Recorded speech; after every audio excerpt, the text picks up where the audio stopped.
Minutes of PHNX Cardinals podcast, your premier Arizona Cardinal podcast. Like and subscribe.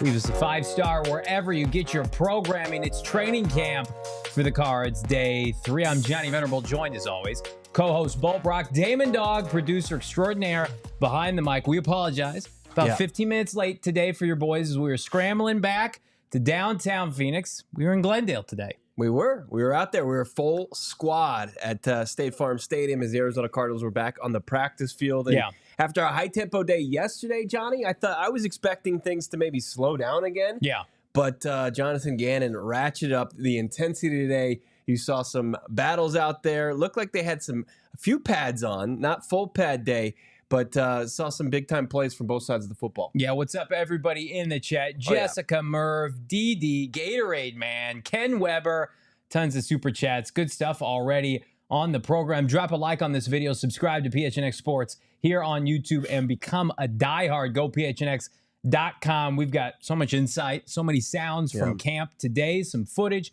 and more. But I want to start off with just initial observations because it was I'll admit, my first day present at camp today in 2024, and we've been harping on this throughout the duration of the offseason.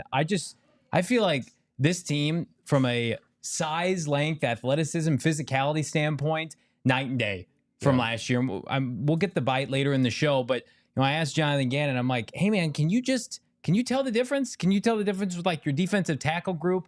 And JG was very careful talking about, okay, let's not be disrespectful to the guys last year, but at the same time, like, yeah, we can tell. We have eyeballs. You guys can see it. We were standing on the sideline there, and the defensive linemen were right in front of us.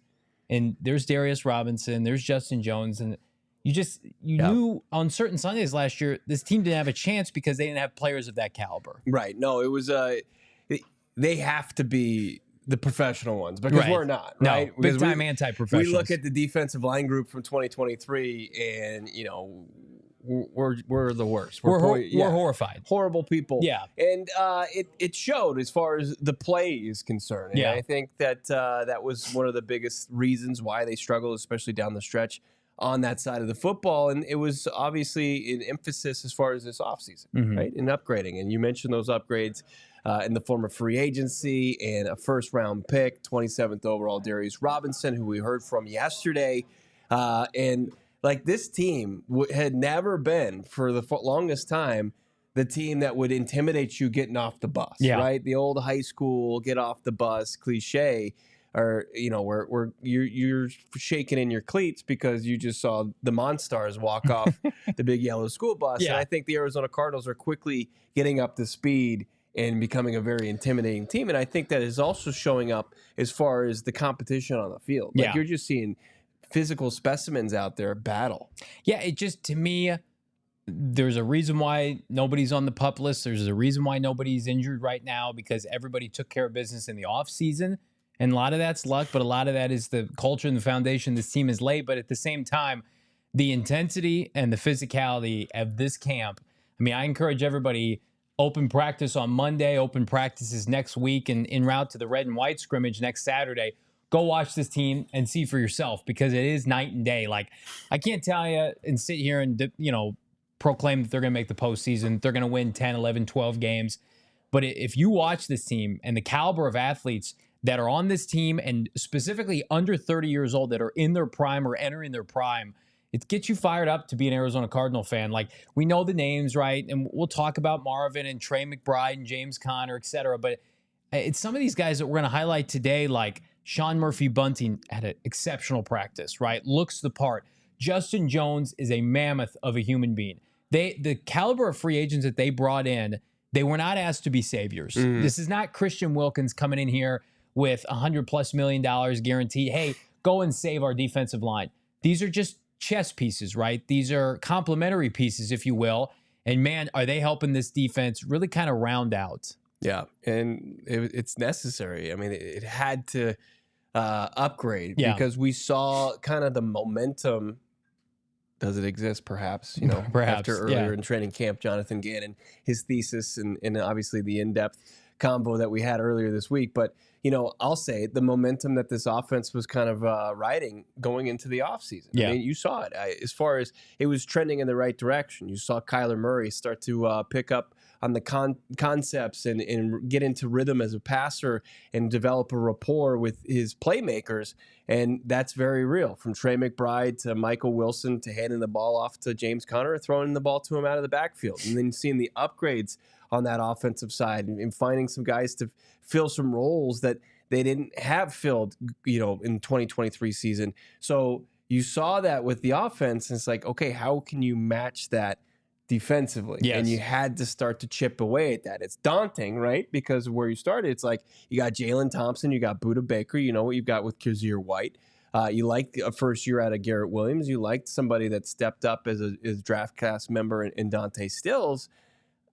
And then that was it. Yeah. I mean, that was, and forgive me if I overlooked somebody or omitted somebody, but that basically was it. And, they went to work in free agency and they got Sean Murphy-Bunting. And then in the draft, Darius and Max Melton and Elijah Jones, I think guys that are really going to help this team from the jump. Yeah, I think, looking at the chat, we're fired up about this defense, but everybody has realistic expectations. And there's an expectation, I think, internally, and they won't say this, the offense needs to be ahead of the defense. They weren't today. I thought the defense had a better day up and down, and that's a good thing. That's a good thing for this defense to build confidence because I'm sure, in the same realm, they feel maybe a little bit overlooked, undervalued, a lot of rankings in the offseason. Going to continue to beat this dead horse, have them close to the bottom. It's not because they don't have talent. We saw it on display today. It's just because not a lot of people nationally know who this talent is. People nationally don't know about Max Melton and B.J. Ojulari and Kazir White and Zaven Collins and Darius Robinson. Like, people know who Budda Baker is, right? But it's due time for them to start implementing some of these cornerstone pieces defensively on the national scene. And I think it happens. I don't know if it happens early, but right now, the one thing that stood out to me today, above all else, the defensive back play and the takeaways this team are going to get are going to be night and day different than last year. They have their hands all over the football. And that's not just against Desmond Ridder and Clayton Tune. Kyler Murray had some batted balls today. He had a ball that was intercepted. So I do think, or damn near intercepted. Yeah. So I do think this defense, where you saw there were times last year they'd go stretches without takeaways, I don't think that's going to be the case in 2024. Yeah, you would hope so, because that's, I think, really going to be a spot where they can, if they can't get off the field, they can't force a 3 and out. Right. It's obviously a quick way of getting your offense the ball back, and that's where you see. Hopefully, it's day 3 in camp. And yesterday, certainly they got some hands on some footballs from mostly the 2s and the 3s, but Max Melton, Sean Murphy-Bunting, Garrett Williams consistently just break lots of PBUs out there. Yeah. And once they kind of get more and more in rhythm, like can they turn those into turnovers? Yeah. Can they secure those balls?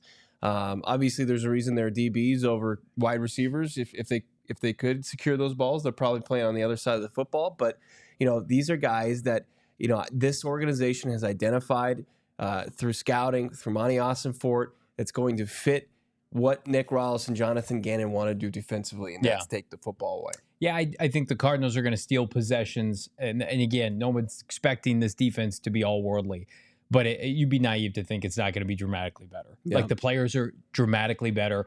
This is year 2 under Nick Rallis and Jonathan Gannon. Like, it's going to be better by default. And I think we're going to get similar efforts, just like last year in Pittsburgh and in Houston, right, where they should have won that game. You're going to look up and be like, how did the Cardinals hold X team and X quarterback to under 20 points? There are going to be occurrences like that take place this NFL season. And then there'll be Sundays where talent deficiencies will take over. Maybe if they play, the Los Angeles Rams or the San Francisco 49ers. I hope not, right? But for me, it's encouraging to see because last year there was really no place to go but up. All you had defensively was the foundation that Jonathan Gannon and Nick Rallis were laying. You couldn't even say, like, we have multiple building blocks here. Like, maybe B. Joe Ojulari. We're excited about Jaylen Thompson. He's in his mid-20s. That was about it. Now you feel like, especially with this draft class, we put a clip out, I think, on my Twitter, PHNX Cardinals. Go check it out.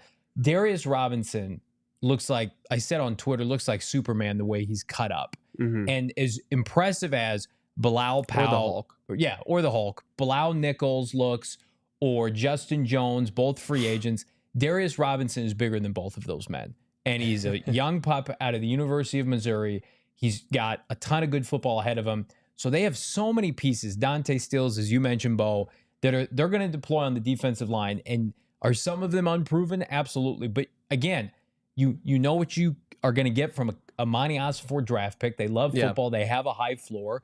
I expect instant production from that group. I think the defensive line group was probably my favorite thing that I watched today. Just the night and day difference. You got Nick in the chat saying JG talks about Starling Thomas, but what do we see? Yeah, that's a good question. I mean, he was asked about Starling Thomas, who's in competition, I think, to see snaps as a cornerback this season. Obviously, he got a huge opportunity as a rookie last year at a UAB, along with Keitrell Clark, who had an uneven season and had to work his way back into the good graces of the coaching staff to see the field again after, taking over training camp last year as one of the standouts from the draft class. But I think when you look at Starling Thomas and you look at Keitrell Clark, their makeup, it matches everybody else on the team. Yeah. But Max Melton, Elijah Jones, Sean Murphy-Bunting are those guys with the same makeup, but just physically gifted. More talented. And I think you'll take those guys as depth pieces, and they're going to, out of respect to Starling Thomas and to get him, up to speed for the regular season as a depth piece, they're going to continue to give him reps in practice. But I see this as it's a Sean Murphy-Bunting, Max Melton, Garrett Williams, Elijah Jones battle. Yeah, I hate to say it's open and shut, but I think Keitrell Clark and Starling Thomas are good soldiers that got you through a tough year last year, and they have the physical makeup in terms of the physicality piece that you want from a Jonathan Gannon defensive back, and they're great pieces to have in case of emergency. But I think you'd be hard-pressed to find many consistent winning teams that would sport them as a part of their starting secondary. Now, I could be wrong. They could come out and surprise a lot of people. Yeah. A lot of it's going to be dictated on how they look in the preseason. But you guys understand, the Cardinals, if they felt like we're set at corner, would not have used 2 cornerback picks in the top 100 this year and one in the top 45. And the value was there too. Monty Ossenfort talked about it. He didn't necessarily go in thinking, I'm going to do this defensive back 3 or 4 times. They added 4 defensive backs in the draft. But where the depth was and the value was in this draft was Max Melton is really good value where they picked him. And same with Elijah Jones. We need to get them into our program. They take the football away. And respectfully, Keitrell Clark and Starling Thomas do not do that, at least not yet in their NFL career. So, it's a position group that, Sean Murphy-Bunting, I hadn't seen a lot of. I didn't watch a lot of Tennessee tape. I knew who he was when he was in Tampa Bay. And then you see his physical. He and Max Melton are built very similarly. It's very clear what they want to do on an island at that outside corner. When you have to go up against a DK Metcalf, a Brandon Ayuk, a Deebo Samuel, Puka Nacua, you need big physical corners. And undersized guys who are scrappy are great. You want them in a rotation, but they're not the number 1 corners, the number 2 corners that eventually I think get paid in this league and are a part of winning teams. I feel like Gannon and Ossenfort have a type, and the type are the 2 that they brought in this offseason, both as a free agent and a draft pick. Yeah, it's a revamped secondary using day 2 picks with it. It's a stark difference with how they used to approach the position. They just thought they'd focus on other things and figure it out later, and it was never the right way, right? Yeah. You just kick the tires on some guys who were available late in the offseason and just hope that they would work out, and fit right in. As far as I see, was it Brett Jones talking about Zay Jones is going to fit right in. We're going to talk about a lot about Zay Jones, and we hear from Zay Jones in the locker room today, along with Budda Baker, Trey Benson, and Jonathan Gannon. So we're just, it's getting started today. Scratching the surface, you had a chance to connect with Zay Jones, who might be one of the most personal people on the team. Gave this program, gave PHNX Sports about 20 minutes of great insight and dialogue after practice today. I'm fired up for you guys to hear those bites. But first, Budda Baker met with the media today, and it's been a topic of discussion on this show pertaining to his contract situation. Everybody wants Budda around as long as possible, but the play has to justify it. Damon, Dawg, do we have the bite? Budda talking about his contract and how he plans to go about, putting in the effort this season despite being in a contract year. Oh, for me, I'm just, controlling what I can control and, just controlling on having a great season as a team and, of course, personally, but as a team and just winning games and letting everything else take care of itself. So mentally, I'm just looking forward to this season and looking forward to, playing great football with the guys and winning games. So that's my sole focus. So pretty stock, right? Yeah. And I didn't expect much more from Budda. We've gotten to talk to him a couple times throughout the offseason. His contract, him going into the final year of his deal, has come up a couple times, and it basically echoes the comments he's already made. Like where his focus is, it's going to fall in line with some of the cliche talk out there, like every year is a contract year for me. But you can tell that Budda Baker, he's always out to prove people wrong. Yeah. And that doesn't play into some of the things that we say on this show, where we're looking at it from how we feel like the team would approach it, how the front office would approach it after watching how the rest of the league approaches the safety position, investing high dollars in what's not considered a premium position on a guy who's going to be 29 years old. Is not an indictment on Budda Baker, and it's not, us saying that Budda Baker can't play at a high level anymore, because I think he had a really rock solid practice today. Yeah, it's a shame that, not a shame, but it's just the reality of the situation. The Cardinals, two of their best players and team leaders, play positions that are devalued now, and running back with James Conner and Budda Baker at safety. And that's just the reality of the situation. And the Cardinals have a different way of roster building now, where I just don't think this organization, this leadership group is going to prioritize a 30-year-old safety unless their hand is forced, right? Yeah. Especially when they have what I think is a blossoming star in Jaylen Thompson in his mid-20s under contract. Speaking of Jaylen Thompson, this is Budda Baker on number 34, his peer in the secondary. Oh yeah, man, that's my little bro, man. I've been playing against Jaylen from, when he was at, Washington. I think he might have been a freshman or maybe a redshirt. Yeah, I think he was a freshman actually, and I was a junior at the time. And just to hearing him talk about it and to talk about our rivalries together as a group was definitely cool. And then, of course, being in the league now and him coming into the league, for me, it was just to bring him under my wing, because I seen the traits that he has. He's very fast, very explosive. Main thing in the beginning was to get his football, knowledge a little more up. And now that it's up, it's, you guys see what he's doing. He's playing great football week in and week out. So for me, I'm definitely excited. That's my bro. And, anytime he needs me, I'm always there for him.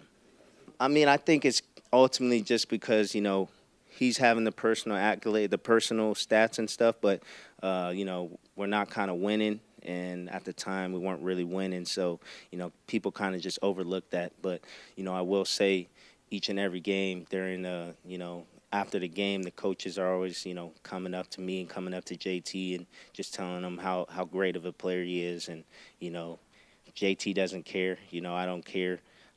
At the end of the day, we just want to, make plays for the team and ultimately help the team win. You love to hear it. Yeah. You love to hear Budda go and give flowers to his under-recognized position mate, Jaylen Thompson. And they've been in this organization together for a while now, and are holdovers from the previous regime, and have proved themselves to the new coaching staff and continue to stand out on the defensive side of the football. So it's always great to hear Budda Baker talk about his guy, JT. And it's exciting to think about those guys as they continue to improve their games, go back out there wearing the Cardinal red. Yeah, there are going to be times this year where Buddha makes an interception or makes a big play, and this fan base and this podcast is going to pound the table. You gotta extend them, right? And I think we're going to just have to take this season at face value when it's over.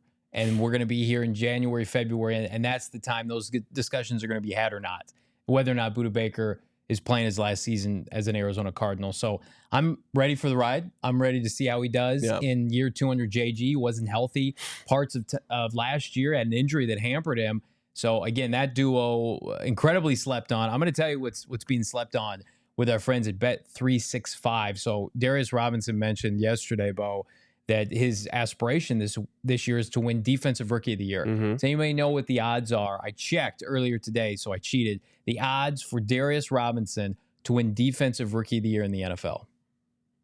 Plus 900? No, way worse than that. Oh, really? Yeah. Plus 1,500. Plus 3,500 right now. Wow. He's about 10th in line. Darius Robinson, a first-round pick who gets sacks, who might get forced fumbles. That is the odds right now. And again, $100 on that wins you $3,500. So if you're all in on Darius Robinson, like this podcast, check out our friends at Bet365. On top of the fact they've got 90 million users worldwide, live streamed 780,000 events each year. They have pioneered live in-game betting across multiple sporting events, including the NFL, NBA, NHL, and Major League Baseball. And again, using that bonus code PHNX365, we're going to hook you up with a $10 deposit on your newly created account with our friends at Bet365. So fired up about this partnership. Bet and get an offer and place a bet of just $5 or more.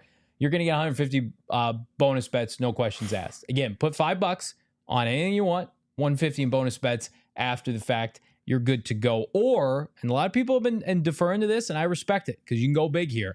The first bet safety net offer by placing up to $1,000 if your qualifying bet loses, which means, let's say you have $500, you place it on maybe the Diamondbacks money line over the weekend. It doesn't hit. It's $500 in bonus bets. Again, all the way up to $1,000 on your initial wager with our friends at Bet365. But you got to be located physically here in Arizona. You got to be 21 years or older. Download the app today.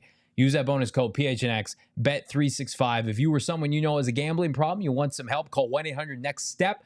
Text NEXT STEP to 53342 or visit problemgambling.az.gov, Bo, for more information. We've got some great super chats, and we see all you wonderful people in the chat already crushing it. We'll get to and highlight some of those, but got to tell everybody about, of course, our pre-training camp stop to Circle K. You gas up, you run inside to America's Thirst Shop, and you load up on snacks. You load up on coffee, you load up on Polar Pops and Frosters.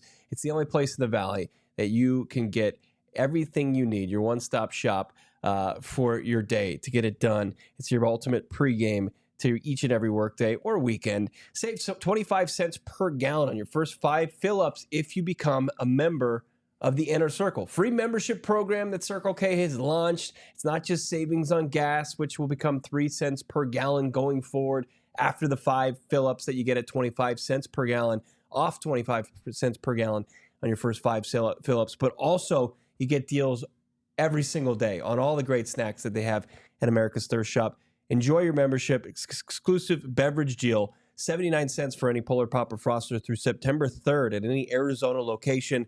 Find the app at Inner Circle /offers. Also, join the Inner Circle for free by downloading the Circle K app today. Terms and conditions apply at participating locations. Visit CircleK.com for more details. Let's dive into some of these super chats here. I'm loving the avatars that I'm seeing already. Damon, Dawg, can we throw these on the screen here? Oh, my goodness. Goes to Pat Tilley. So generous. A $50 super chat to kick off the show today. Goodness gracious. Thank you so much, Goes to Pat Tilley, for supporting the show on that level. $50 super chat. Yeah, so generous. That is so generous. Thank you so much. And it gets us fired up here. Off the grid, because worked the last 2 months back as camp starts. Show is great. Well, we appreciate that in that $50 super chat, my friend. How you have original content 5 weeks of the off season is impressive. Love the fact you guys aren't homers. Man of the Year 2024, Prater or Damon, Dawg? Wow, it's a toss-up here. Both critical in the hold the line efforts. Yeah. You know, we saw Prater in the locker room today, and I looked at Craig Morgan, our beat reporter now for PHNX Cardinals, and I said, do you think he knows the magnitude of his efforts in Week 18 last year? I mean, he doesn't show it, right? Yeah. He just looks like it's another day at the office for himself. But I don't know. Maybe it's tough to understand the sacrifice he made. Right. This is the magnitude of it. But then there's Damon, Dawg. Not familiar with him. No. I don't really know his efforts. He didn't make a sacrifice of any kind. Yeah. But, you know, he was the leader of the hold the line movement, which was big. We had a listener out at camp today sporting one of our Greg Dortch shirts. Who's great. And hit us up in the chat. We'd love to know what your name was. But also, there was a tip catch, Johnny, that happened at one point in camp. I didn't see it. And he yelled. He didn't even know I was there. He yelled, "Tip watch." Screamed it. Wow. I looked around. I looked behind me.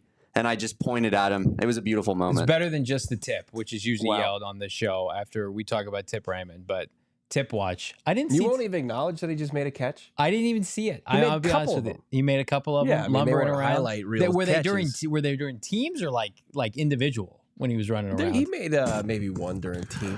I don't know if you guys know this, but Damon is immortalized in the front studio. He is. Yes. The hold the line moment. Oh man. Somebody asked about that picture. They said, you guys have to explain the picture behind you. I haven't done it yet. There you go. Yeah, it's one of the people that were holding up the hold the line, the HTL signs at our draft party. Yes. And it is now, you can see it when we are live from Studio K. Any shows that's done from there. Let's keep it going with these with these super chats. Yeah, let's check them out here. Jeremy Bailey, who's got my big fat cry face as his avatar. I love that. Was that you talking to Damon during the hold the line? That was me. That was me basically doing the cry face when people were upset about getting 4 first-rounders from the Vikings. Oh, sorry. My favorite people. Well, you're our favorite people, Jeremy. Appreciate the $2 and appreciate you hanging out with us here on a Football Friday. Illadre, friend of the program, here every day, $1.99. Prater is a god. Absolutely. And again, just goes about his business. He's the leg god, the prey god. And I think he's poised for a big year. It was the two biggest like non-makes in recent memory were like, there was a segment of Cardinal fans that day when they were beating Seattle that wanted them to get that dub. And our emotions were high. We were at Wild Horse Pass and we're having a tremendous watch party that day. And I was just thinking to myself, I'm like, I want the emotion of beating Seattle, but I know what it's going to cost me in about 12 hours. Yeah. And after the Chargers lost their game and watching Prater miss that last one and knowing that there was still a path to get Marv, like I didn't hate it. I'll be honest with you. You're like, when you were doing the math, you're like, okay, there's 2 quarterbacks that we know are locks for the top 2 picks. Easy. And then you just needed one more quarterback hungry team at that point. The prodigal son. Yeah, that's from ASU once upon a time, Jaden Daniels. Got it done for this community and this podcast. So we're indebted to him. I got we got a couple people that we saw out there at State Farm Stadium to shout out. How about our guy Chris? You could check out PHNX_Cardinals on Twitter. See him and his son up there in the stands. He was sporting one of our Greg Dortch t-shirts. Yep, absolutely. And then I love this in the chat. Damon, if you can find this, Cecilia hits this up. I talked about her and her husband, Jesse, who I met yesterday, who were out at camp. You talked to him as well. Yes, I did. Big time listeners in the show. They're locking in their trip to Miami to go with us with PHNX, our road trip. Yep, he and his wife locking it in. They said they had to figure out some details between yesterday and today.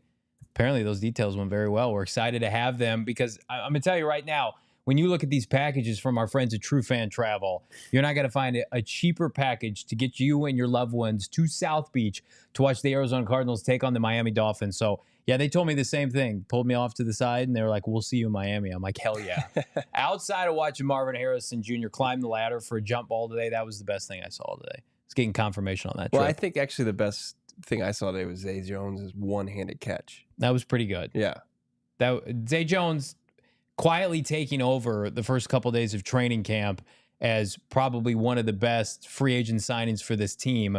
But I'm going to tell you right now, like, are we going to be in a position where like Zay Jones is competing for wide receiver 3 numbers this year with Greg Dortch? I mean, his versatility obviously is something that they love, right? I mean, Jonathan Gannon will always tell you he's a 3-position wide receiver.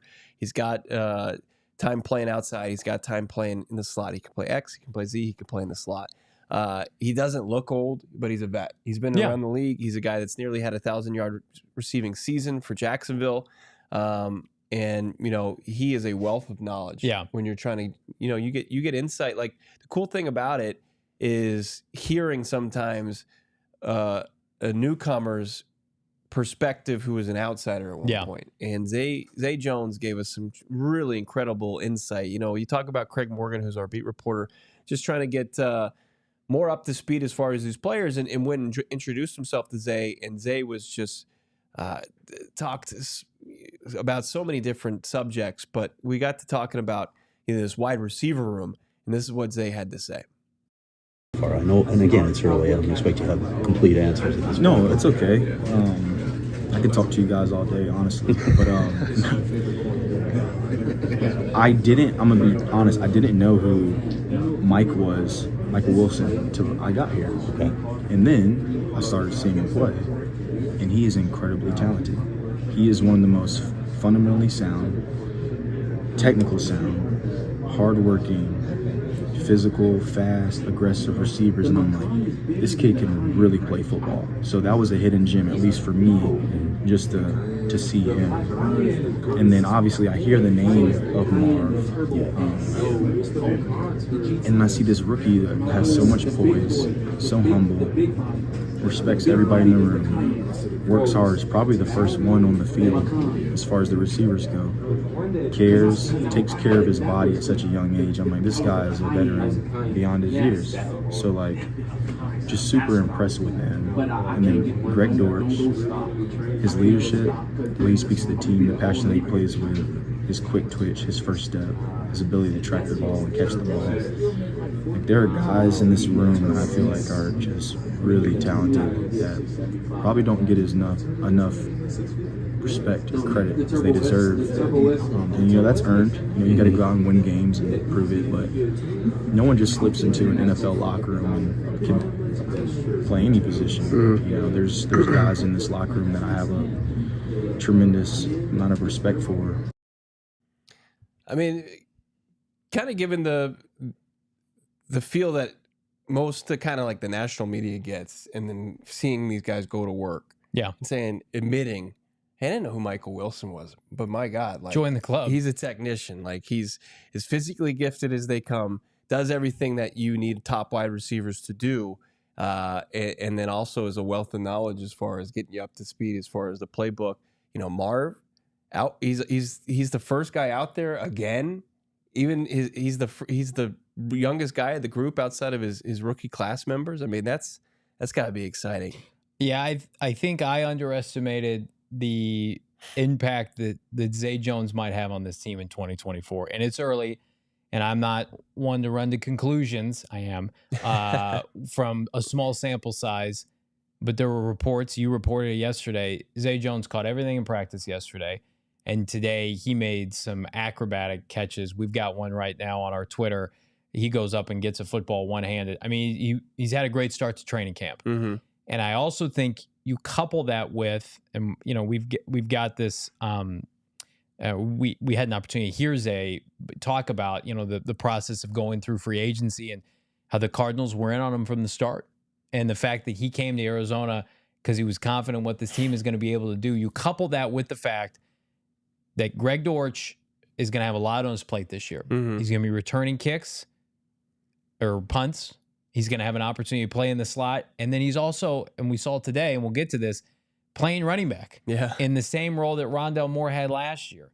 So yeah, right? No, I think they've actually just wiped Rondale Moore off the face of the earth. Right. They're like, oh, yeah, we'll just put 4 on you, and you're a better version of the guy who wore 4 originally, and now all of our problems will be solved. But I say that with all sincerity, like, Zay Jones is going to contend for wide receiver 3 snaps on this team. And some of you may already have assumed that, and that's great. I wasn't ready to come to grips with that. Yeah. With what we're seeing in practice and the way he's commanding the football and the catches he's making, there are going to be points in time where, in my opinion, it's going to be Zay Jones over Greg Dortch. Not in every package, But I do think that's something worth monitoring because you mentioned him. He's 29 years old, and he's been a number 2 receiver before. He's not the number 2 receiver here. Yeah. Number 3 receiver. He's 6'2", 220 pounds or 200 pounds.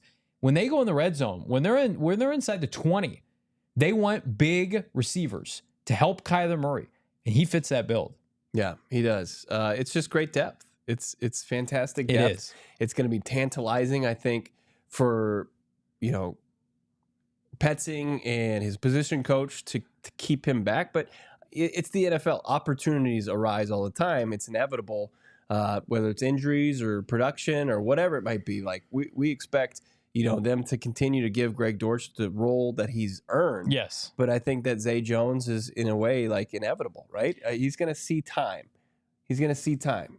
There are going to be packages that don't include Greg. Right. And I think just because of his sheer size, maybe he's more well set up to block. Yeah. But Zay Jones talked about, why he chose the Cardinals and gave some more insight of that. I know we got that from his introductory press conference. That there were some teams out there that said, hey, you can come play with us. Like, we'll give you a deal. You can come play with us. But the Arizona Cardinals were like, this is what we have in mind for you. Right. We want you to come join the Cardinals, be that 3-position guy. I'm sure they weren't like, hey, Marv's X, Michael Wilson Z, and Greg Dortch is already a slot. Just see what you can maybe do for yourself here. I think they were like, we've got a role for you. Yeah. They have a role, and that role could get expanded. And, I love Michael Wilson, and I love Marvin Harrison Jr., but neither of them have played 17 games complete in an NFL season before. And that's the fact of the matter. Marv's a rookie, and Michael Wilson has missed time. Well, this is the perfect opportunity to plug in a veteran who can come in and not embarrass you on an NFL Sunday. And to the contrary, he was a number 2 receiver in Jacksonville on a playoff team. Yeah. Has had multiple 100-yard receiving games in his NFL career. And I think looks good right now with Kyler Murray. So, I mean, I didn't love the signing at the time. I think you and I kind of were just like, yeah, okay. I feel like I'm eating crow watching him participate in training camp. And listen, this podcast isn't going to, stick on a specific narrative because we initially, said, hey, I don't know about this signing. No. This is somebody that is forcing the issue with his ball skills, with his explosiveness out of his routes. This is the best culmination 4-receiver set that the Cardinals have had, I think, in my adult life. Like, I don't remember outside. If you want to go early Doucette, Steve Breast, and Anquan Larry, I'll give you that. This is the best foursome, I think, from a potential standpoint that they have had since those 2009 Arizona Cardinals. Throw Trey McBride in there. Yeah, then it puts it over the top. It does. It's really strange. An indictment, but also a testament. And they're unproven. Right, for sure. Still have a lot to prove. But, Zay Jones talked about Kyler Murray, too. Just, how competitive he is no matter what you're playing. Playing bocce ball, you're playing checkers, playing Uno. Guy wants to beat your ass. He also gave some insight as far as their UCLA trip that we all saw on the on Instagram stories with Kyler Murray, with all his playmakers. Zay Jones was talking about Kyler's role in that entire ordeal. I personally did in LA. Yeah, okay. There was no need for us to. Everything's supplied. Yeah. Everything was supplied from chefs. Again, that's Kyler taking care of his guys. So all the narratives of whatever was said, this guy, flew us out there, put us up, fed us, to my knowledge, off his own dime. So I told him, I was like, just because you have the means to do something doesn't mean you have to do it. And he did that. So I really appreciated that. But we went to Toca Madera here, in which we have I do have a Toca Madera in Las Vegas. I live in Las Vegas in the off season, but it's different when you can get in a private room with the guys and just chat, cut up, be yourselves, just like just be the boys, But I enjoyed that opportunity of UCLA because it was my first time really interacting with these guys on a more personal level. When you're in the building, it's usually very like, okay, we're working, we're learning stuff in the springtime. But this was the first time I got to hang with Elijah Iggy. Just chop it up with him and laugh with him, with Trey, with Tip, with these guys, and like really getting to learn about Chris's daughters, learning about Zach's son, and really coming together. These are things that you just don't get the opportunity to. So I was really grateful for that. Yeah, I mean, just super personable guy. It seems like he's fit in fantastic. I mean, you're invited on a trip with Kyler Murray and the rest of the starting offense. Again, 4 receiver sets are going to be deadly with this team if they ever have to go to him. But to me, he fits the mold of all the draft picks that they've brought in and everybody that they've extended. They're all the same people in a lot of ways. They care about each other. They care about football, and they're going to make each other better. And I mean, Zay Jones's presence has already been felt. Like we're sometimes you're concerned about free agent deals and the fit has to be right. This free agency class for the Cardinals looks like they're hitting on all cylinders. Like Bilal Nichols is incredibly vocal and is a huge human being. Like the defensive line hasn't had a lot of room to like push people around. But like we mentioned Sean Murphy-Bunting and Zay Jones, Mac Wilson, who's been physical. Like, again, these are not names that are going to be, headlines on any national report, but they're going to help the Cardinals win games this year. Yeah. And you need that. I mean, you see each and every team that makes a deep run in January and February, it's got guys that aren't star players that are making big plays on both sides of the football. And it's very necessary. I like this from Jessica. Monty's ability to bring in the highest character guys who can also play hard is a true gift. It is. And I got like there's been a little bit of in the back of my mind concern that run is going to end. Like I feel like their batting average as far as finding those guys, at least high character guys, say what you will as far as physical gifts and if they can make big plays on the field, and they're starting to find those guys that have both. But Jonathan Gannon basically saying yesterday, like they don't find it that hard. No, like they seem to have cracked the code. Yeah, I think that you're always going to be in situations where maybe you take a chance on a guy, but like they weren't in a position to take Jaylen Carter last year because the foundation hadn't been laid. They hadn't had an influx of these people into their locker room. There might be a point in time where they're like, okay, we're a little bit hit or miss here with this person's character. Can we take a chance because the talent might put us over the top? Yeah. They're not in that position yet. They can continue to flush the pass rush group, the interior offensive linemen, supplemental players on this roster with high character guys that have high floors that maybe have high ceilings. We'll see. But I mean, we got a super chat here. I want to acknowledge, if we could, Damon, for $2 asking, who is standing out defensively from Ryan Carley. And again, like if I had to base it off of the one day I was there, it's hard with the defensive line because they're not fully padded.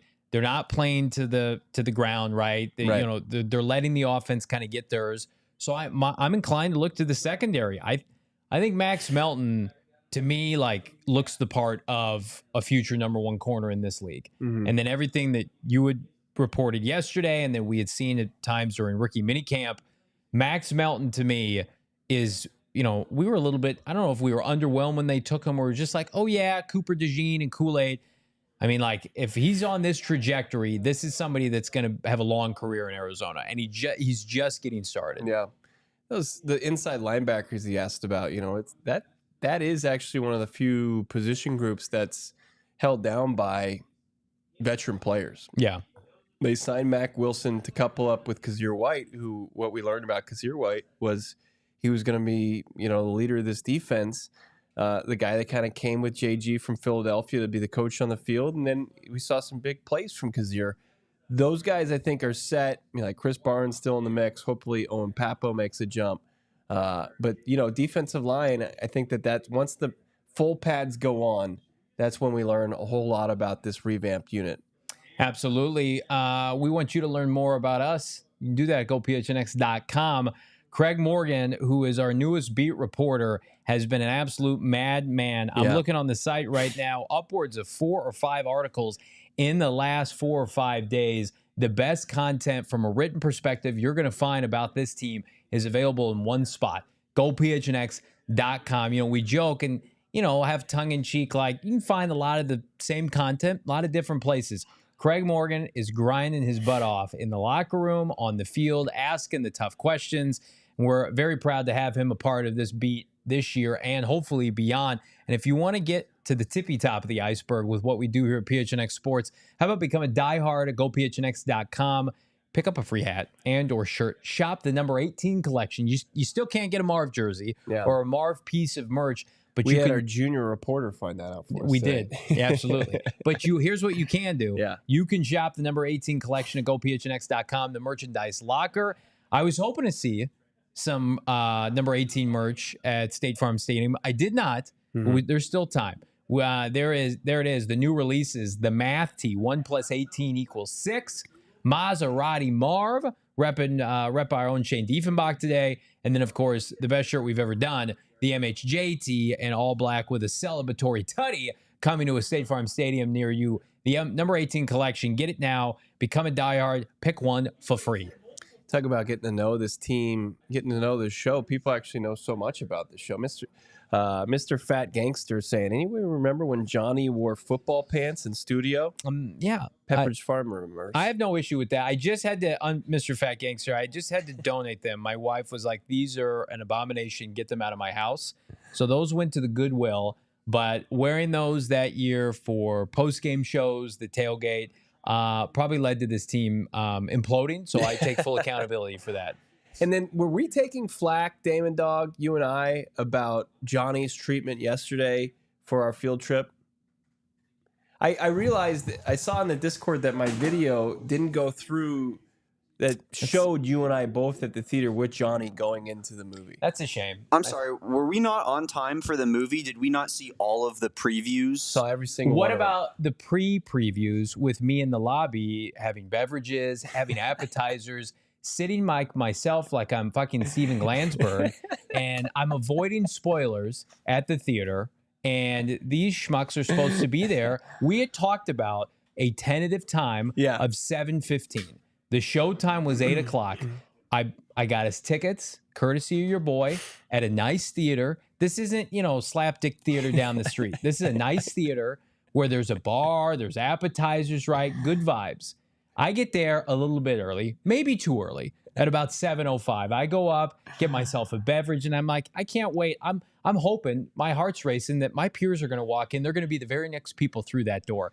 I waited in that lobby for 50 minutes alone. And so, yes, I documented that journey at the PHNX Cardinals Discord. You can only find that now. Did they show up on time? Yeah, they did. But then subsequently, during the movie, we ate our food in the dark. We could not see our food. We could not. But look, Damon, Dawg, and I started yesterday.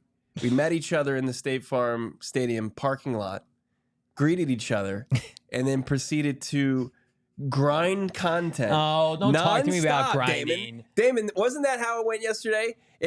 You pull up next to my car in the parking lot, and you say, hey, Bo, and we walk through the doors of State Farm Stadium, and then it's an endless stream of content from both you and I until what time? 7 p.m. last night. About 7:15, really.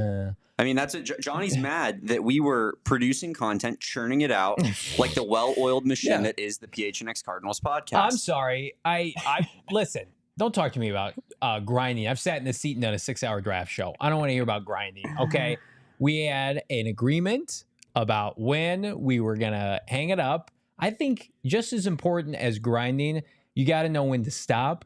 Team building, camaraderie, those things are important. But I will give them credit.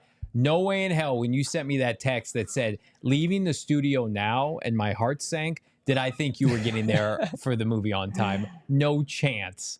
But they did. We took a nice little photo and we had a great time. That's right. It was Damon and myself, even though we were in separate cars, we were both Hollywood Brown.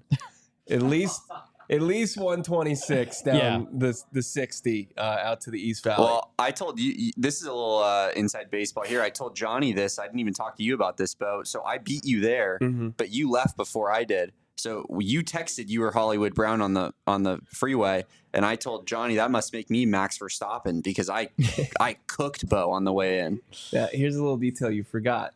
When we left the PHNX studio parking lot, I told you I was going to get gas. I don't even remember that. Yeah. I just kind of tune you out sometimes. It's all right. It's smart. I love these comments here. Brett Jones saying JV completed the 999 while waiting. Definitely could have done it once before. Brett Jones. Adonis, Johnny's a pro grinder, it seems. These are amateurs. This is a pro, right? It's called juggling responsibilities and knowing when you have to, hang it up for an evening. But I appreciate the content. The content continues on this show.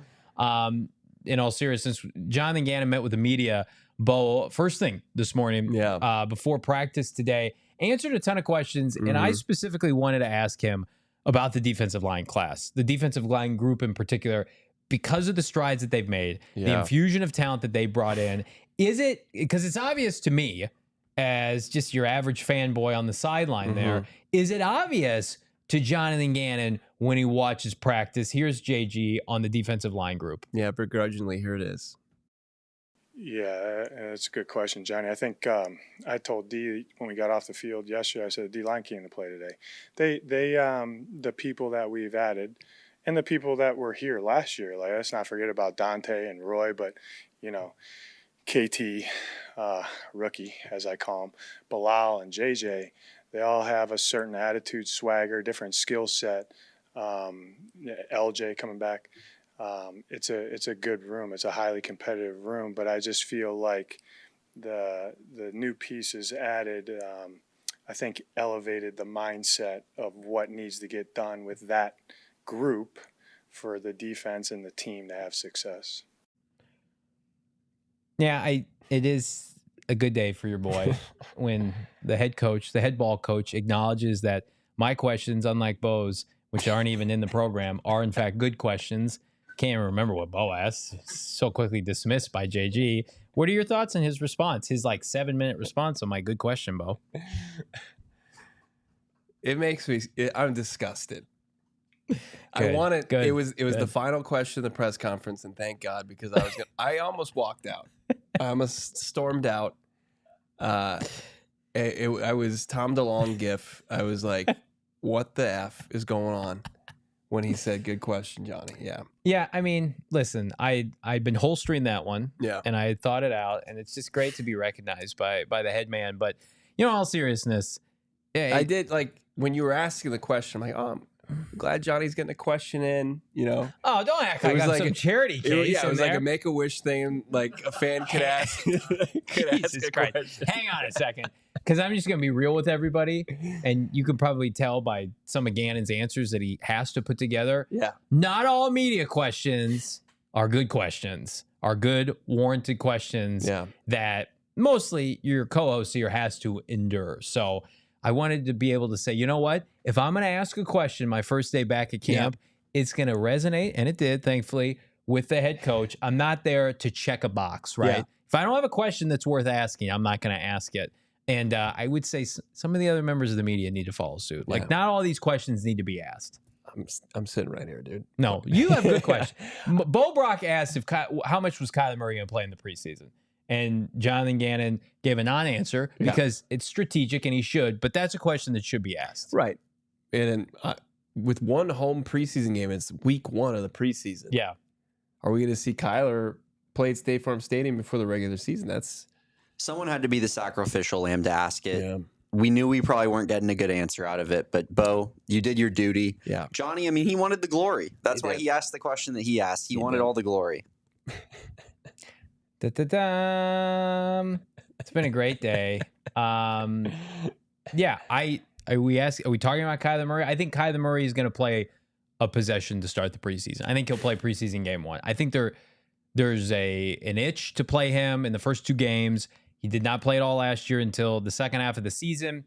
They're not going to play anybody in that 3rd preseason game they showed you last year. That's basically a throwaway game. Mm-hmm. Even guys who played majority didn't even make this team. So I would say Kyler Murray's going to go a possession or 2 in game 1, and in game 2, he's probably going to play a half. And again, I think with as high as we are on this offense, with the new pieces, the Zay Joneses, the MHJs, Paris at left tackle, Trey Benson at running back, get those guys some reps with K1 live bullets. I don't want him doing that on the fly against Josh Allen, Sean McDermott's defense. We didn't see... Well, we saw the QB1 of the offense play the first series, I think, of the preseason last year in Colt McCoy. Yeah. But it was very different. It was a brand new offense, new play caller. Did that play into it? Possibly, but I'd love to see it. I think. What's your guess right now? Do you think he plays in the first game? I think he does. I think he would play the first series with Marv and then shut it down. Yeah.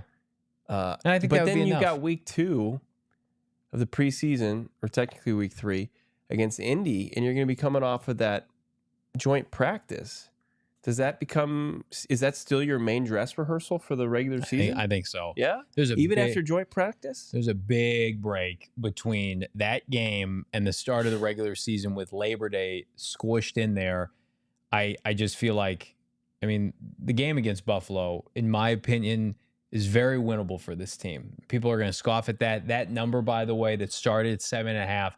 I think it started at 7.5 and then is down to 6.5 now. Oh, you're right. Oh, I'm thinking win total. Yeah. Yeah. Okay. I mean, right now, I think you're looking at a line that I think could get down to maybe 4.5, 5 by the time you get to kickoff. That's a winnable game for the Cardinals. The Cardinals sure think so. You can't have Kyler Murray being cold going into that and needing a quarter and a half to warm up against Josh Allen. So we're at the point with Kyler Murray where I'm ready to take the bubble wrap off. I think this offense plays to him staying healthy, knock on wood, run the football, play action. We can't worry about if Kyler Murray is going to get hurt anymore. Mm-hmm. It's either going to happen this year and he's going to play the entire season, or it's not going to happen. And then we're going to have to ask some real questions next offseason. But I don't think playing Kyler Murray in the preseason for a possession is going to prohibit them from doing what they want to do this year. Baharo 3 makes a good point. It's true. Kyler historically hates, or has gone on record saying he's not a big play in preseason guy. Now, I don't know if that was just because, the previous regime wasn't about it either. They didn't see a whole lot of... They took a lot of things off. Yeah, they didn't see a whole lot of value in it. So it is going to be interesting to see, how this coaching staff, how they approach it and what they want to see from their franchise quarterback. But here's what I will say. If they come out and they're like, hey, we don't think it's necessary, then I trust their judgment. Yeah. But that also means... It's so strange, though. I'm sitting there and I'm listening to Zay Jones, and it echoes so many people's comments, including Jonathan Gannon, about how competitive Kyler Murray is. It's strange. There's just this little thing where he's just like, preseason is just not for me. But was that an extension of Cliff Kingsbury and Steve Keim? Possibly. Because I'm going to tell you right now, there's nobody more competitive than Jonathan Gannon. And if Jonathan Gannon's fired up to watch his guys compete in the preseason, and Marvin Harrison Jr., Marvin will play that first game. Do you want Marvin playing with Desmond Ridder or Clayton Tune? I sure as hell don't. I don't want that hospital ball in my life. I want him catching passes from Kyler Murray. Marv is playing in the preseason. He should play with Kyler Murray. He should be within the hands of his franchise quarterback, respectfully to the backups. I don't want that. I don't need that. Got about, 10 days before that? Yeah. So it's coming quick. Fired up on this podcast. Drop us a like here on a Football Friday. I know we got a little bit more content here, Damon Dawg. We got Trey Benson also met with the media. It was a banner day during practice. And, Trey is somebody that if you watch the position groups, still very much amending by, I'm a rookie, I'm going to wait for my opportunity. He is like 4th or 5th in line in a lot of the reps. Mm-hmm. It's Michael Carter and James Conner leading the way. But then you listen to the guy and it's like, this might be one of the most wholesome people that they have on their team that is just damn pleased to be an NFL player. And that, again, lends itself well. Let's hear from Trey Benson, the rookie. Even the past 5 weeks we've been spending a lot of time together. We was in California training together. So, he's been in the league a long time, and I want to follow his footsteps. So I'm always asking him questions because he's been there, he's done that, he's been through a regular season, and he's been in the league for more than 7 years. So I just want to take everything I can from him because that's one of the best people to look up to. In my position, because he's running back position. They always talk down on us because the longevity in us, but he's been in the league a long time, and I look up to him. So every little thing he tell me, I write it down in my little notepad and keep going. I mean, that's what you got to say, right? Yeah. I mean, and it's, I think there's a whole lot of truth to it. And when people think of ideal situations, that's why we love the pick 66th overall for the Cardinals in the 2024 draft. That with James Conner, even though beloved and was the key to their offense last year and the success that they had on offense. Going to be 29. To draft your in-house successor, get to play a season, potentially maybe more, with a guy that you'll inevitably replace. That's perfect. Yeah, and again, the Cardinals did this the right way. They had 12 picks in this draft. They had 7 in the top 90. Yeah, and they took the second-rated running back in the draft. And a lot of people thought he should have been a second-round pick. He was atop the third round. Very capable and was the bell cow at Florida State and still doesn't have a ton of tread on his tires. I know it was interesting, like, hey, I wasn't really asked to catch the ball much at Florida State, and I think that was partially a byproduct of their quarterback play. He said, I'm being asked my talents to catch the ball, and I appreciate that. And then you watch him catch the ball, and it looks like James Conner, and it's fluid, and it looks natural to him. Just, I know everybody outside this market is ready to cast off James Conner and anoint this young man, and I think he's got a tremendous future ahead of him. This is still James Conner's backfield, and it's great to see Trey acknowledge that. You see James Conner physically, and he is just a different kind of athlete. And so Trey, bright-eyed out of the ACC, it's not a fair expectation to say, like, hey, I'm going to come take your job. I think he's going to have a role. He's going to have a nice complementary role. There's 3 backs that I feel very comfortable with on this roster, Bo. For a team that runs the ball as much as the Cardinals do, at 4th in rushing last year, like, everybody's going to get theirs. So this is a draft pick that, again, Coach Starks texted me today and said, could we see a David Johnson, Chris Johnson kind of esque partnership? I think that's very appropriate. Now, Michael Carter Jr. is also going to have his say in getting some reps and being viable. But, I mean, I think somebody Trey leans on as well. Right, absolutely. So it's a good problem to have, just like the wide receiver core. Yeah. And, like, we get kind of some insight from his head coach, Jonathan Gannon, on what kind of player Trey Benson is. Trey? Awesome. He's quiet, but he's a very serious person. He's smart. He understands the game. And what I love about him, he's a very serious person. I try to joke around with him at times, and he doesn't. Kind of pisses me off at times. But he's committed to doing everything he can. He's just, like, taking it all in. Oh, like, we have this, we have this, we have this. That can help me in this area, that area. And Autry does a great job with those guys, how he teaches them and he breaks it down, makes it so easy. And it's not easy. But he's committed to being the best player that he can to maximize himself. You got to sometimes, your boss or something, you got to laugh at those jokes. Yeah. Man. I do it with Johnny. Hey, I am your boss. That's right.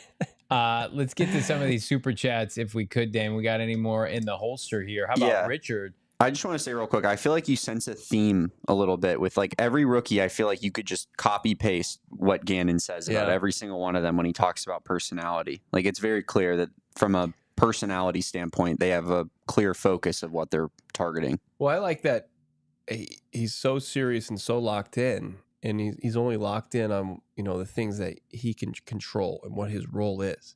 And it's clear within that organization that he's not RB1. Mm-hmm. And he's focusing on the places where he can improve pass pro, catching the ball, as far as ball security and stuff like that as a running back.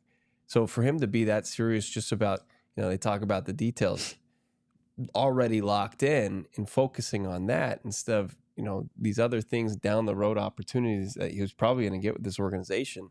It's just great. It bodes well to his development. Richard, 199, friend of the program. Bo, who's been playing first team reps at left guard?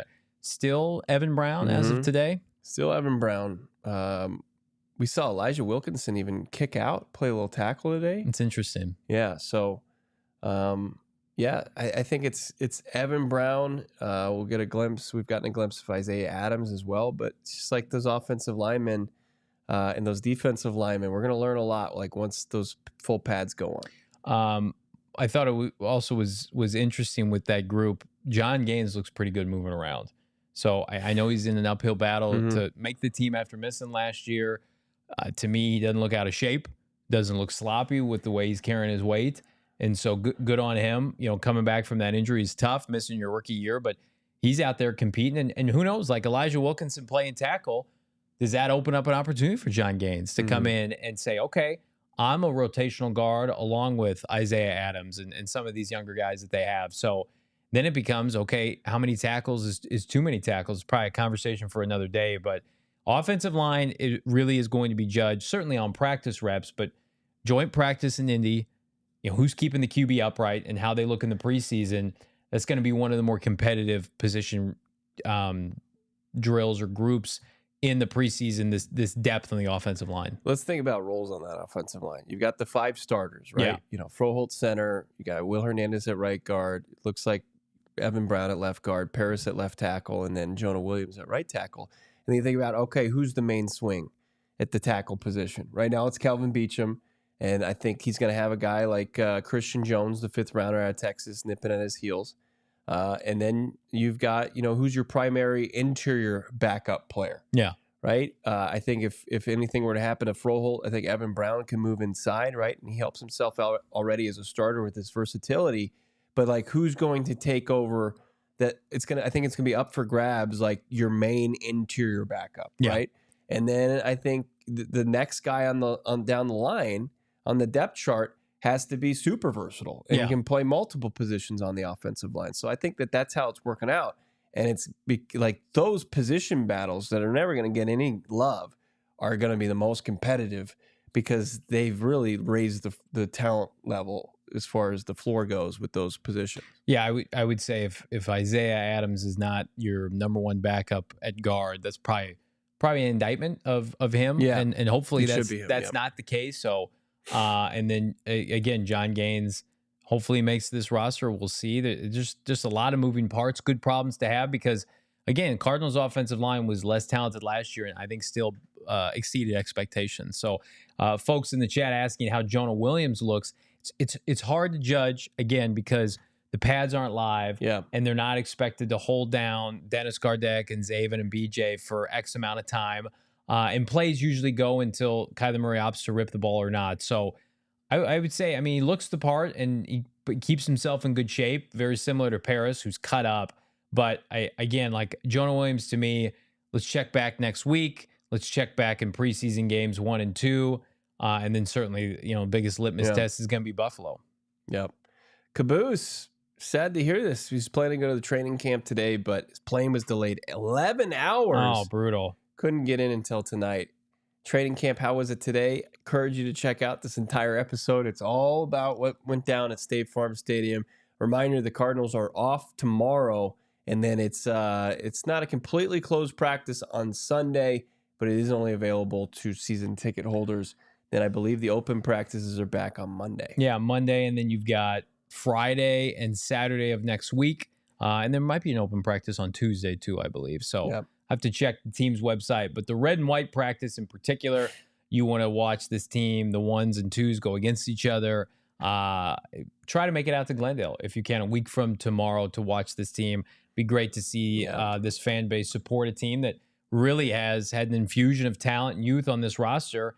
And I was talking to Mark McLaren earlier today from Arizona Family, and just the excitement around this team, no matter their win total, is contagious. And they really feel like, it's a buttoned up organization again. And that's great to see. Yeah, no doubt about it. And it's great to see that it's a free event that you can go to the website, the team website, and get free tickets for. But also, it's last 2 seasons, 2 preseasons, training camp haven't even been worth that. Yeah. Right.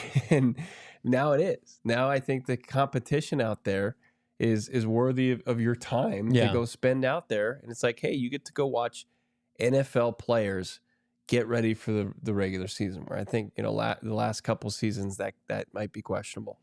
Well, and the fact that the Cardinals put it on for free. There are certain organizations around the NFL that charge for training camp entry, and thankfully Michael Bidwell doesn't opt to do that, at least not yet. So take advantage of that. And again, take advantage of tickets via Game Time if you're looking at tickets ahead of this NFL season. I believe we're still working, Damon, on getting the highlights from today. Yeah, well, they'll be ready in about a minute here. Okay, perfect. In the meantime, I want to encourage everybody, check out our friends at True Fan Travel. I mentioned it earlier in the show. take a trip with your boys to South Beach, Hollywood Beach in particular. We've got a hotel. Did I mention it was oceanside? It's got a pool. It's got luxury accommodations. Packages starting at just $12.99. We're fired up to welcome anybody who wants to join us. We've got, I think, in the mid-teens now in terms of signing up. That number's only increasing.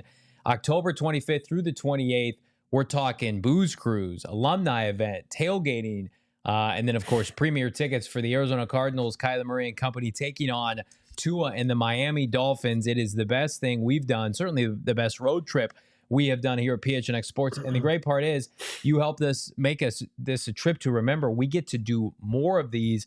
And that's our favorite, Bo, is getting out there with the people, with the PHNX Cardinals faithful, and having a banner time, specifically in a place like South Beach. Yep. It's the hotel's legit. As you mentioned, on the beach, the booze cruise is going to be unbelievable. Damon, we're going to get him married on the trip. We don't doubt that that's going to happen. Yeah. And if you want to witness true love of the highest form, get out there. I think what my friend's trying to say is that true love is blind, but it won't be for Damon. Join us and help. We didn't even talk about Tua got paid today. He did.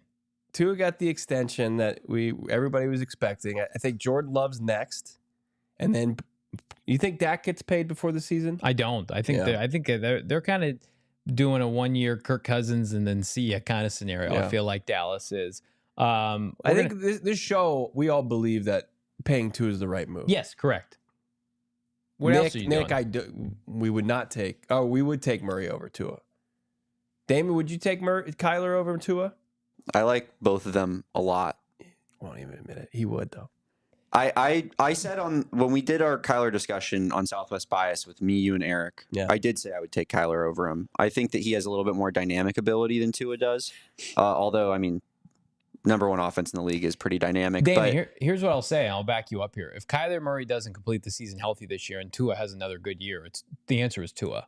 They're both. It's both a health concern, I think, with both of them, though. I think they're both pretty undervalued around, consensus fan opinion around the league, to be honest with you. Yeah. Let's see some Kyler Murray highlights as well as many other Cardinals on display in Glendale. Here it is, Damon Dawg, rolling up the highlights here on a Football Friday. Somebody was asking for some defensive line play. How about that? But how about James Conner, Bo, out of the backfield? What do we think of Hoodie Kyler here? I like it. It's pretty sweet. What do you think? What do you think of that catch right there? That was a nice Buda Baker. There's a lot of defensive highlights to start. It's going to rev up. Grand finale. Greg Dortch out of the backfield, right? Cute. I think Greg Dortch called Rondell Moore while he's in Atlanta and said, "Hey, how do I play the stereo while watching the TV at the same time?" He said, "Dude, are you in my house?" I said, "Yeah." He's like, "Why would you want that? I like to party." Jesse, look at with the interception as these highlights go off the rails here with a Talladega Nights reference. Higgy Bear looks good. Higgy Bear also has been known to fumble. Though. He's fumbled 2 consecutive days. That's the fastest way to get just the tip into the lineup with Higgy Bear. Kyler Murray gets sacked basically and then throws an almost interception to Sean Murphy-Bunting. It was the defensive day. The defense had a better day, but how about this play? Down the sideline goes Kyler Murray, a one-handed grab by Zay Jones, hauling it in over the defender. Zay Jones making his presence felt, Bo. Yeah, he did. And how about Ridley this one? like that? Oh, Kyler? Oh, my God. Sweet baby Marv. We need to isolate that clip onto Twitter immediately because no one else has that, Damon Dawg. If my fearless producer could do that, and then maybe I'll just post it from my account. That gets you just juice, doesn't it? It does. That was on the opposite side of the fans that were watching. It was on the away sideline. So I don't think a lot of people caught that. But you talk about climbing the ladder, like Kyler Murray in his effortlessly. Though. Yes, effortlessly. Some would say he walked on air. I think Kyler Murray, even if he's got a ball that sails, I think Marv is going to erase a lot of those throws if they exist from K1, whereas that has not been the case. Andy Isabella could not go up and get a football like that. And catch it with his hands, high point it. I think he's got 4 guys in his lineup, including Trey McBride. Michael Wilson showed it several times last year. Yes. Going out there, high putting some balls, getting up and catching them. And then Zay Jones. And then you've got, Greg Dortch who can do it, but, he's not 6'2" and taller. Breaking news on this podcast, it seemingly won't end on a Friday. 4-year extension, $220 million going to Jordan Love, making him the highest paid quarterback in NFL history, despite only starting one season. That moves Kyler Murray in the top 10 all the way down to 9th. He started the day 7th. He has been moved to 9th highest paid quarterback in the NFL. Again, Jordan Love refusing to practice, holding in for the Packers, and getting it done with he and his agent. So congratulations, athletes first. Yeah, Jordan he's Love. an athletes first guy. So is Tua. There was a lot of rumors that they were kind of coincided with one another, that the agency was waiting for, one of them to sign for the next person to sign. So those dominoes falling together makes sense. Wow. What a day for that agency. Jordan, that's crazy, though. Highest paid QB, you've basically played one season. That's pretty wild. Should have made it to the NFC Championship game, blew that game against the Niners, and I'm still upset about that. But give Jordan Love credit. How does it make him the highest? I'm sorry. So Deshaun Watson's was 263 in total money, correct? I'm just reading what Twitter. I just believe everything Probably Twitter APY. says. Okay. But Jordan, I like Jordan Love a lot. What he showed last year was incredible. But at the same time, as a Packers fan, you got to feel a little unnervy about a guy that's played 1 year and you're paying him that much money. I think so. Yeah, $155 million in full guarantees. I think it speaks to the confidence they have in he and their head coach, who was a winner. And then once they got Aaron Rodgers and his crazy ass out of town, and they were just able to focus on football, like that team got better and better at the end of last year. And I see a lot of similarities with the Cardinals and the Packers, where they played a lot of young players. And I think this could be the Cardinals this year, where they're hovering around or just below 500. And then they get to Halloween and they get to a soft spot in their schedule. And suddenly Max Melton doesn't look like a rookie, and Marv's got his sea legs, and Trey Benson gets more time. And it's like, well, the Cardinals are 9-8, and the Cardinals get into the playoffs just like the Packers last year. So, I think Packers, Jordan Love versus Kyler at Lambeau this year. Sign me up. Yep. A lot of money, a lot of cheese. And as you mentioned, it pushes Kyler almost out of the top 10. And again, Kyler Murray, I think, would love to re-enter the top 10, the top 7, and we'd be all for that because it means he'd be playing really good football. It's been a pleasure talking football on this Friday podcast here at PHNX Cardinals. Drop a like on this video. Subscribe to PHNX Sports here on YouTube. Subscribe to the podcast wherever you get your podcast. PHNX Cardinals, Spotify, Apple, wherever you get it. And drop a like. Hit that like button according to number 18 himself. We are back on a Monday. Bo's going to be at practice, that grinder, on a Sunday. So be checking out your content. And then we got the Trevor Sikkema interview. We got Trevor Sikkema tomorrow. Also, check out the Discord. Tomorrow we'll give you updates as far as the 3 people involved in this program, how we do in the pickleball tournament tomorrow. Oh, good hell. Yeah. I'd block that out. Johnny's going to disappoint his father tomorrow, everybody. Yeah, probably. I'll stay disappointed in my 2 peers here in the studio in the meantime. For Damon, Dawg, producer, Bo Brock, I'm Johnny Venerable. Thanks, everybody. We'll see you Monday. We all silly like the mayor.